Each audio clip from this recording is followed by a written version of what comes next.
మానవులు తమ ఆత్మ వికాసంతో అత్యున్నత స్థాయికి చేరి పరిపూర్ణ మానవునిగా అంటే దివ్యీకరణ చెందే స్థితిని చేరుకోవడానికి గురువర్యులు తన దివ్య ప్రేరణను అంతులేని సేవలను అందించి తద్వారా మార్పును తీసుకువస్తారు. మనం ఆయనకిచ్చే సహకారానికి ప్రతిఫలంగా మానవ పరిణతిలో ఇటువంటి ఉన్నత స్థాయిని ఆయన మనకు అందిస్తున్నారు. అయితే మనం ఇచ్చే సహకారం దేని కొరకు?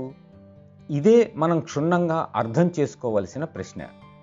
మాస్టర్ చెప్పినట్లుగా ఈ సహకారం యొక్క పరిమాణం ఎంతటిదంటే, ఇది కనుక ఉన్నట్లయితే ఇది ఈ ప్రపంచాన్నే ప్రకాశవంతం చేసి దివ్య సామరస్యంతోనూ ప్రేమతోనూ శాంతితోనూ నిండిన ప్రదేశంగా మార్చి మానవ అస్తిత్వాన్ని ఆనందమయం చేస్తుంది.